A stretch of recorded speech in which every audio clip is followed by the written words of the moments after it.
Ang mga pananaw, opinyon at pahayag na inilalahad sa programang ito ay tanging sa mga host at panauhin lamang at hindi sumasalamin o kumakatawan sa opisyal na polisiya, posisyon o pagsang-ayon ng network, ng pamunuan nito o ng mga kaugnay nitong organisasyon. Inireklamo ng isang mister ang pabayaraw niyang misis sa kanilang mga anak. Madalas nating sabihin, walang magulang na hindi mahal ang anak. Pero sa mga ilang kasong dumurog sa ating puso, mapapaisip tayo, totoo nga ba? Talaga ba? Bakit may mga inirereklamo at napaparatangang pabaya bilang mga magulang? Tulad ni Tatay Fanny, siya pa mismo ang nagreklamo laban sa kanyang misis, ang nanay ng kanyang mga anak. Ang una pong namatay sa akin ay yung pangalawa. Dahil siya may TB sa buto. TB sa buto namatay. Ilang Opo. taon nung namatay? Ano po siya, binatilyo na. Binatilyo na? 21 years old. Tapos, yung isa naman, Yung pangalawa po namatay, bunso. 7 na taong gulang. bakit naman? Sakit po sa kidney. Kidney. Tapos namamaga po yung kanyang tiyan at paa. Pinaano pa naman sa amin sa albularyo.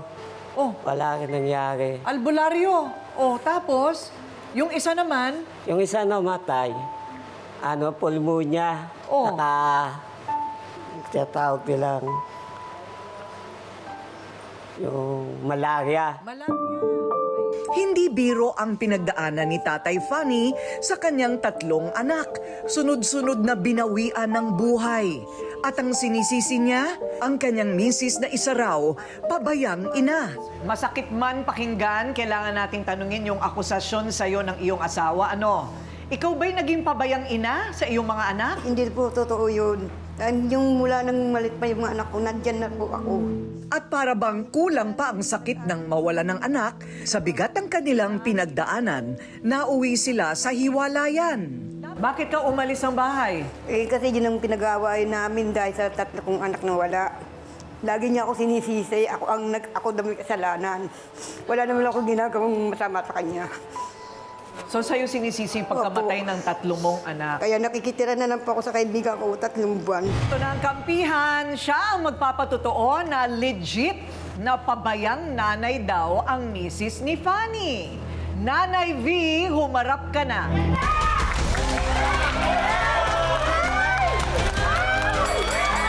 Babala ka naman talaga eh! Hindi totoo yun!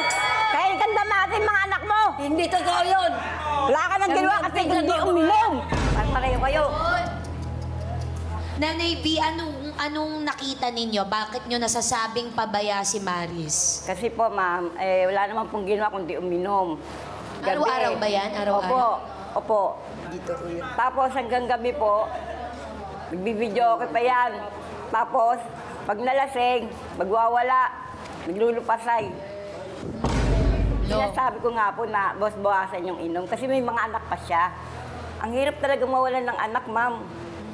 Yung nangyari nga sa kanila, Diyos ko, parang hindi namin maano lahat kami doon. Kung sabay-sabay. Sabay-sabay ba Ay, nangyari? hindi Magkakasunod.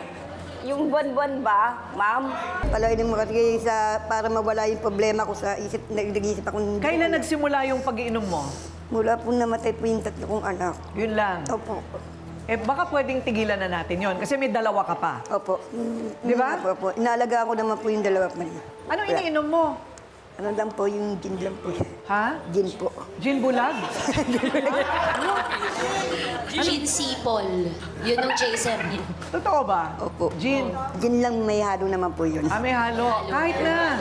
Kahit na. Sandaling napangiti ang mga namumugtong mata ni Maris. Pero Maris, tama na sana ang pag-inom ng alak. Ate Inday, tingin niyo po ba na dahilan pa yung 2 natitirang anak para ayusin nila kung anong meron sa kanila?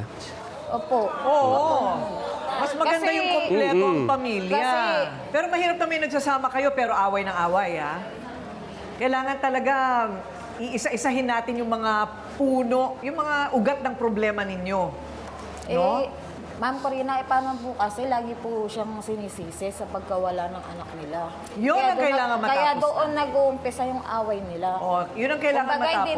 hindi nila natatanggal. At kailangan na tumigil uminom ito. Kailangan talaga tumigil din ang pag-inom. Di ba? Kasi nakikita ko na, ayaw mo magpustiso. Gusto ko nga po, kaya wala po talaga ako pang pera eh. Ang maipapayo ko po siguro, kung okay lang sa kanilang mag-asawa na lang para, kasi po sa nakikita ko po kung hanggat maaari, pwede sana nating, kung kaya, nakalimutan na yung mga nakaraan at harapin yung bagong bukas. Kasi hanggat maaari po sana, mas pataasin pa natin yung respeto sa isa't isa at yung pagmamahal. Dahil meron pa po kayong mga anak na yun po sana yung maging priority natin sa buhay natin. Correct! Ang tanong, may pangalawang pagkakataon pa kaya para sa mag-asawang Maris at Fanny? Gusto mo pa ba siyang makasama? Kayo talaga. Kinilig si Ate Maris. Mang Fanny, Ngumiti ayaw. Ay. mahal mo pa ba si Maris? Sasakyan kita. Kasi pinakasala ko siya eh. Pinakasalan mo. Oh. So, mahal mo. Mahal ko talaga, kaya Gagawin ko lahat upang... Hanggang kamayan na lang ba talaga? Ayaw bitaw. So, okay, Maris, stop it. Wait lang. Parang hindi sila mag-asawa. Sabi ng mga ano natin kay harapan, yakap daw. Ay. Kayo talaga. Yakap! Yakap! Yakap! Yakap! Lalalala.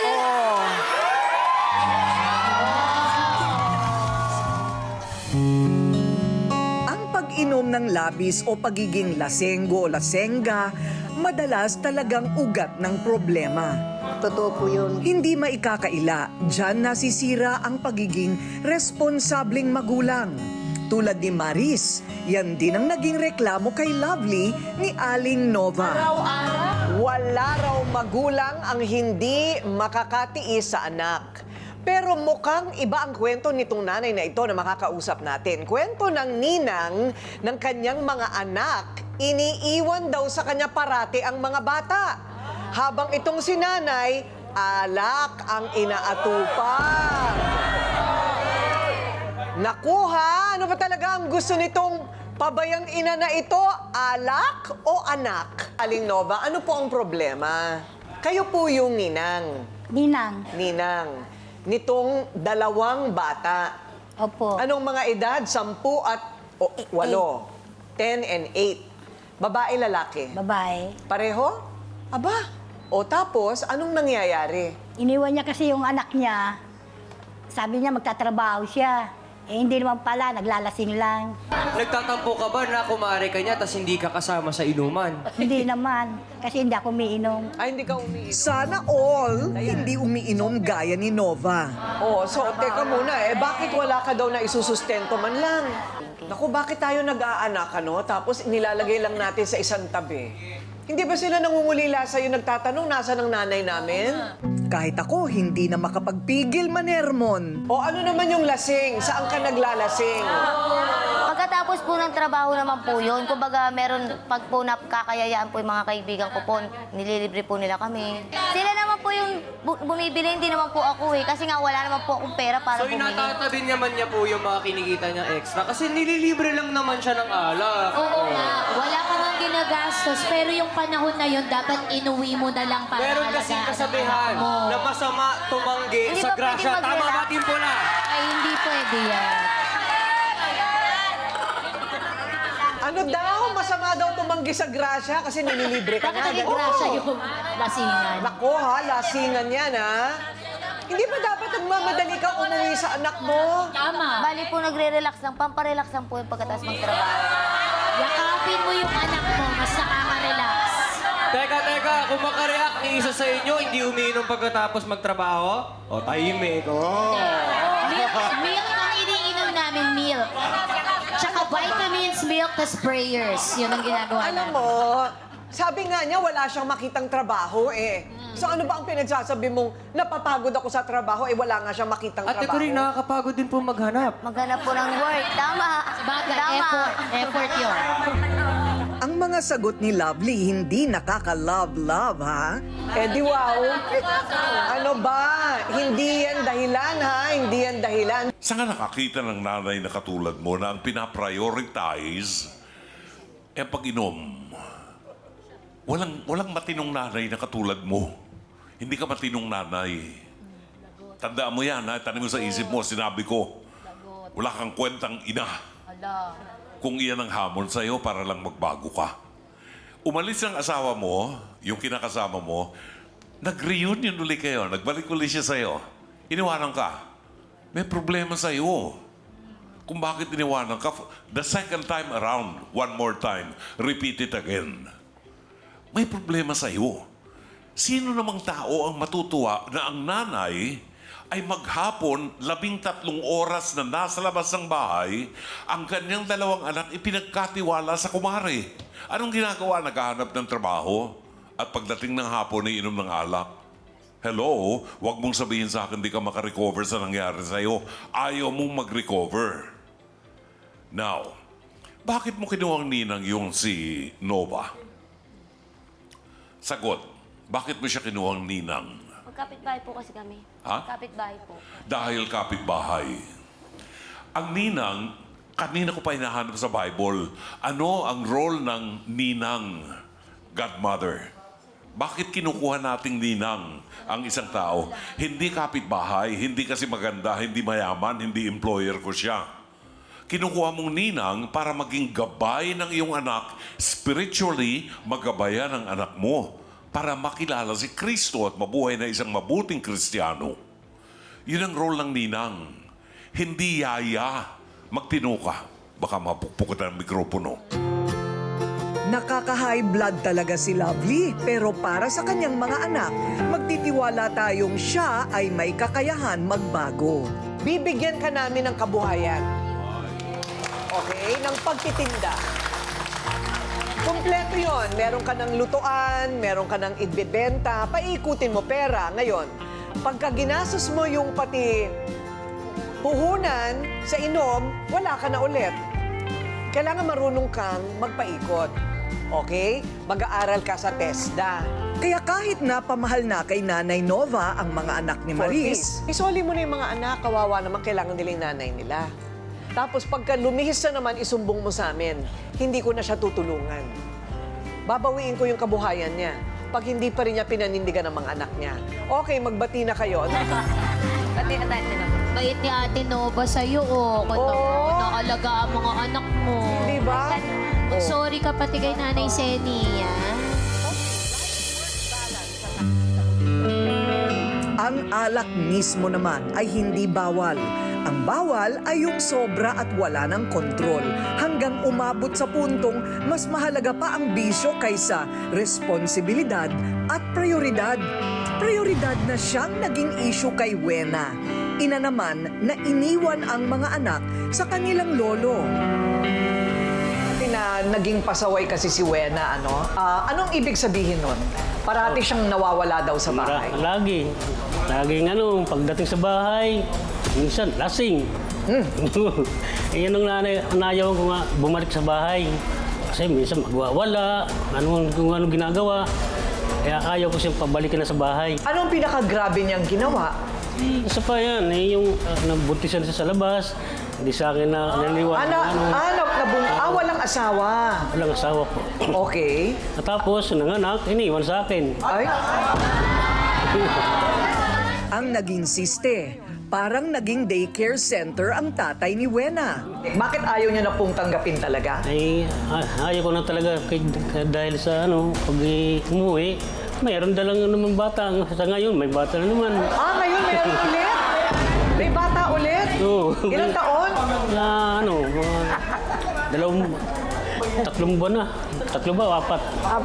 3 o 4 na buwan. At balak bang dagdagan ang aalagaang apo ng kanyang ama. Mahal man ni Lolo ang mga bata, hindi na maikakailang sagad-sagad na ito sa pang-aabuso sa kabutihan. Kaya nga hindi na napigilang indahin ni Lolo ang paghihirap. So, Wena, diretsahang tanong. So, ano ba yun? Hindi ka ba nahihiya sa tatay mo? Totoo lang po, sobrang hihiya na rin po. Kasi wala na po talaga ako mapupuntahan. Kaya katulad po ngayon yan, yung anak ko po, may sakit din po kasi anak ko. Wala na po ako mapupuntahan ng pamilya. Kaya nagmamakawa po ako sa kanila, natanggapin po nila ako. Nakikitira lang po ako sa tiyahin ko po ngayon. Sa lahat ng pagkakataon na umalis ka ng bahay, saan ka pumupunta? Nagtrabaho po ako sa kanya. Ha? Nagtatrabaho po ako. Nung iniwan ko po yung anak ko sa kanya, yung panganay ko po. Dahil po na hirap din po ng buhay, iniwan ko po, nagtrabaho po ako sa bar. Bilang nanay, nadudurog ang puso ko sa iyong kwento, no? Ngayon sa 11 taon, naulit ang pagkakamali mo. Anong masasabi mo dito? Sino ang dapat nating tuunan ng sisi or anong dahilan, Wena? Siguro po sa barkada din po. Nababarkada din po kasi ako. Tapos pag nakakakilala po ako ng lalaki, madali rin po kasi ako mapagmahal po eh. Pag nabubuntis po ako, iniiwan po ako nila. Pero ito pa lang ang pangalawa mong anak. Bali, 6 na po sana anak ko, namatay po yung 3. 6 sana ang anak? Opo, namatay. Bakit namatay yung 3? Nung sumulit po kayo sa panganay ko po, nagkaroon po ng sakit na cancer. Sakit na cancer? Opo, 3 taon lang po siya. Oh my God. Pinampun ko po sa pinsan ko po yun, yung pangalawa ko po. Tapos yung sumunod po doon, nakunan po ako 2 beses po. Namatay po sila sa loob ng tiyan ko po. 4 months tsaka 5 months. Grabe pala ang pinagdadaanan mo, Wena, ano? Si Wena ay gusto nang umuwing muli sa kanyang tatay para may katuwang siya sa pag-aalaga sa kanyang mga anak. Pero may iba pa palang dahilan si Wena sa pag-uwi. May itinago siya sa kanyang tatay at ngayon lang siya magtatapat. Mayroong mabigat daw na dahilan kung bakit gustong bumalik ni Wena dito kay Tatay Arthur. Pero ito na ang pagkakataon mo ha para sabihin sa kanya ito. So, gusto mo nang sabihin ngayon? O, sabihin mo na sa tatay mo.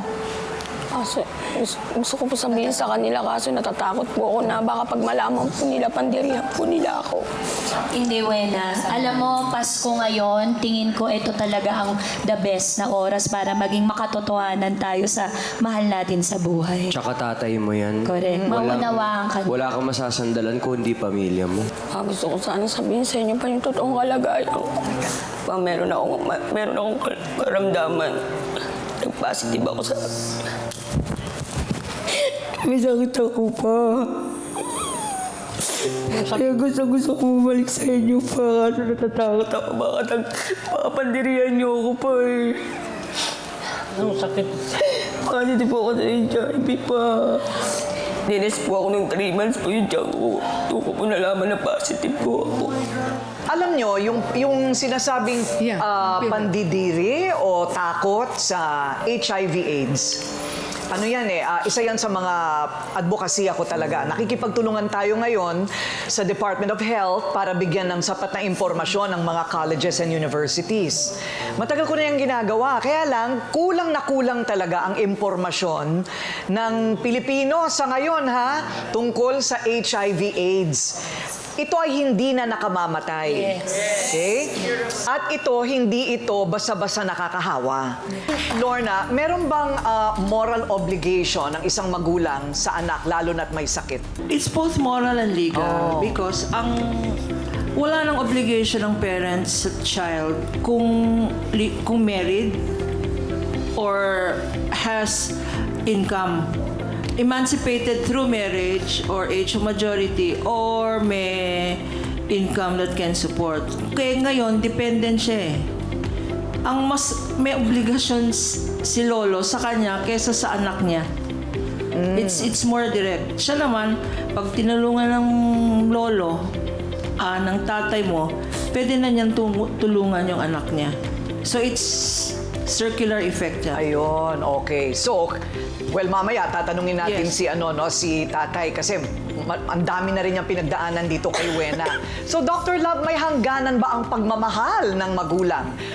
Kailan dapat tiisin na lang ng magulang ang isang anak? Palagi naman nagtitiis ang magulang. Hangganan ng pagmamahal, ang palagi kong sinasabi, Ate Kuring, conditional love.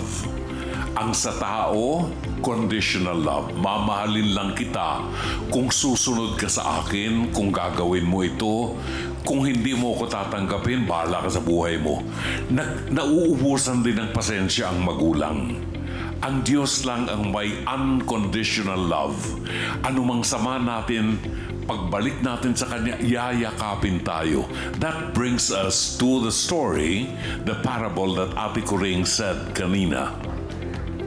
The prodigal son. Before I go to the prodigal son, huwag nating isisi sa Diyos ang lahat. May mga taong isinisisi sa Diyos ang nangyari sa Kanya.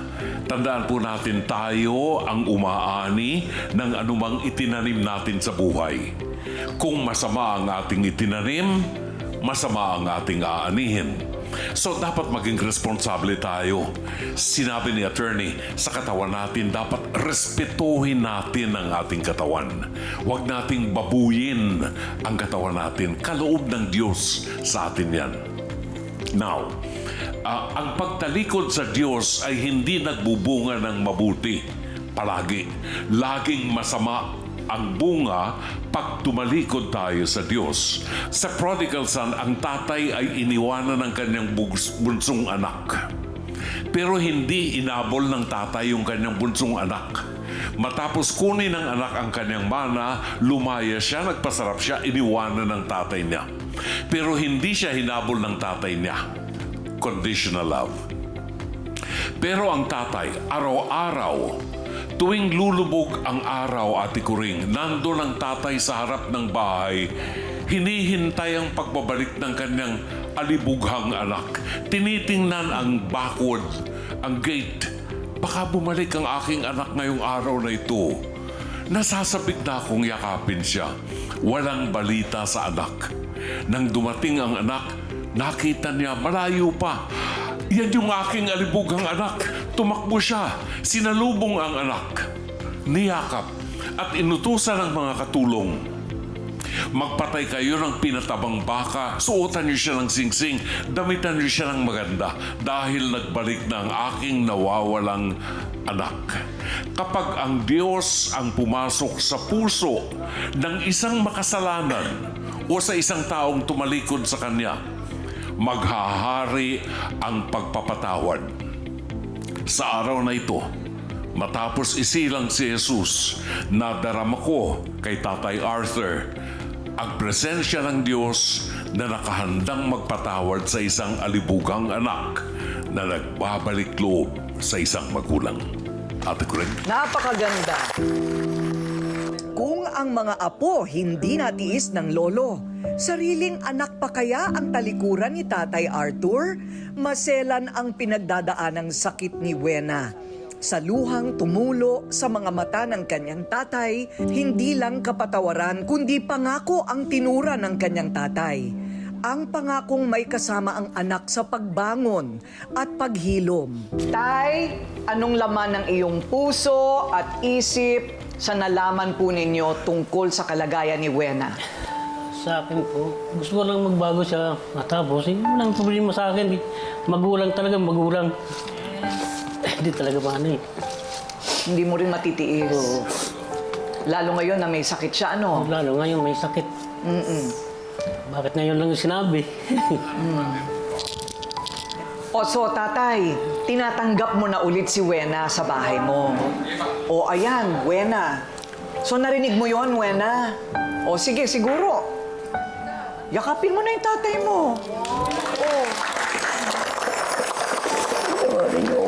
Lalo, hindi ko ako ng tawad pa. Sige na, sige.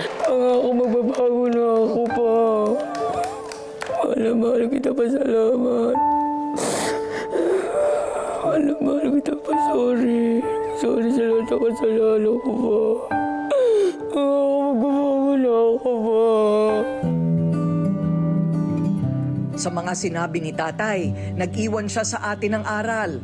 Oo, at gusto nating mga magulang na balang araw tumayo sa sariling paa ang ating anak, lalo na kung sila rin ay magulang na. Pero hindi ibig sabihin iiwan na sila. Tayo pa ring ama o ina ang aakay oras na sila ay madapa bilang isang magulang. Marahil yan din naman ang dahilan kung bakit inirereklamo ang mga magulang na naging pabaya. Ika nga, out of love. Nang dahil pa rin sa pagmamahal, gusto silang mapaayos ng nagrereklamo, ng nagmamalasakit. Mula kay Ate Kuring, humayo kayo at maging mabuting mga magulang sa abot ng inyong makakaya.